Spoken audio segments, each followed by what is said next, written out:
Hello. Okay, let's get to the tutorial. Simply just showing this might be a bit tedious for a person to understand, so I will be adding some voice commentary. We'll be using a player model, a custom skill, a battle event, along with 3 different variables: enemy HP, ally HP, and the said no variable. First off, let's look at the custom skill here. Underneath custom skills, or regular just skills in general, I copied and pasted the assassin blade and just renamed it to assassin's blade. As you may have noticed, not much has changed from the original and the one I had created. Honestly, you could just use this one and just change these variables around to your liking. However, I want to use the same name. Right here, I have it set to grab 99% of my maximum HP of the skill target. So it would be me in this case. And 99% of 500 ends up being 5%. However, to make it more dramatically impactful, I'm adding another 4 damage to it. So it leaves me down to 1 HP. Now that you know that, because I don't want to actually like be fainted from an attack. Otherwise, it's just going to kick me back to main menu and nothing really saves. Next, let's look at what player model I chose. I'm going with Hero B player model. You could choose any player model you want. I just chose Hero B. So the way this is set up is that the display message just says want to duel, and then you choose yes or no. Simple as that. If you hit yes, then let's go. Let's fight. And then we go into battle. Sweet, great. If I won, I add 2 to said no variable. If I lose, I still add 2 to said no variable. Okay?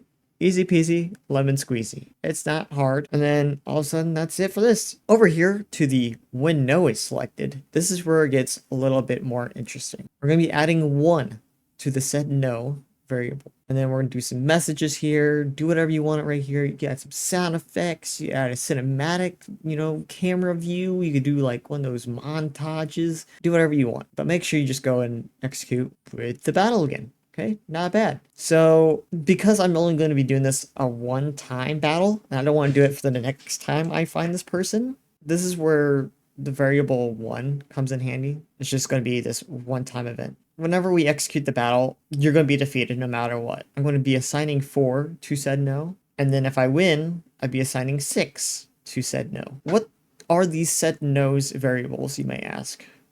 Well, that's what this whole thing is going based off of. Over here in the variable box for sheet condition, this is equal to 0 as it starts out to being 0. You can change this like a preload event or anything else like that. Change it to whatever variable you want, change it to how much you want, but 0 is on how this is going to start because that's how it is. I don't have anything set right now, so in order to talk to her, this is 0. So let's talk about what assigning 2 to said no is. You done did good, and it's going to play out no matter if I win or lose whenever I hit yes. As you can see, this is playing out because variable box said no is equal to 2. So let's go back to main. Over here, it says when defeated, assign 4 to said no. I said no. Told you, you shouldn't have said no. Simple as that. Easy peasy. And then I'm adding another one just in case someone cheats. And so I added another custom one over here for 6. Nothing's here. You add whatever you want. You can do like a little troll event where it plays a Rickroll and then it just quits the game. Doesn't save anything. Do that. The battle event. Okay. I think that's where most people are going to be getting a little confused here. Bear with me on this, as this is quite something interesting to understand. So we want to start this event. Okay, as you know, said no is equal to 1. And that's what we got whenever we said no. If we had said yes, it'd still be 0, and neither of these would be playing. Which is totally cool.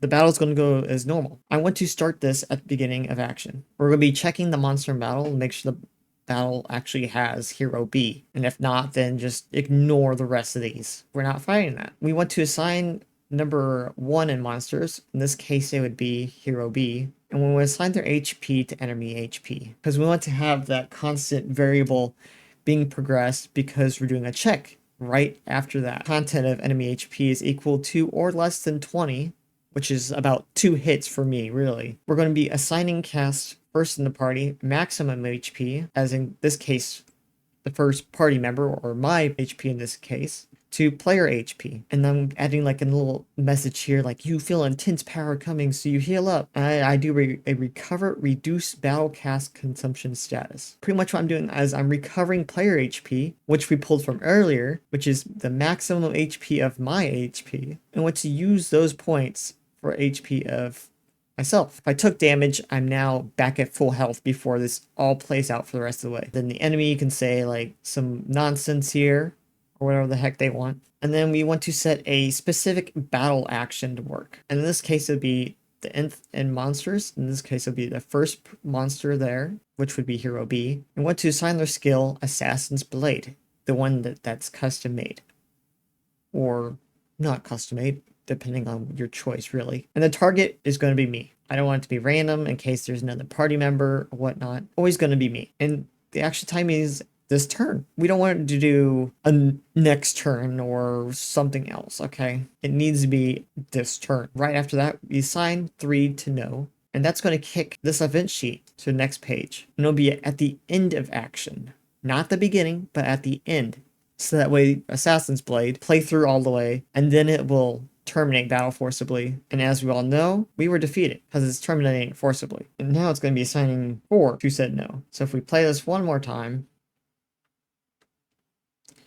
do I want to duel? I'm going to hit no. Okay. I'm a wuss. Okay. What can I say? So I'm attack her once. She has 50 HP. So do 15 damage there. If I attack her again, I deal another 15 HP. So 15 plus 15, 30 HP, right? So 50 minus 30 is 20. So now we're at exactly 20 HP. And look at my HP right there. Okay, you notice how it's at 449 out of 500. Well, this next one, I heal back up, 500. Okay. After that, Assassin's Blade activates. I'm dead. Just like that. And now, and there you have it. Simple, easy peasy, lemon squeezy. If you have any questions, I'm terrible at explaining, so I can probably go into more detail if I type it out, if I really wanted to. But that takes so much time, unless you actually really want that. But I found this to be pretty cool, so I wanted to share it. So, yeah. Bye.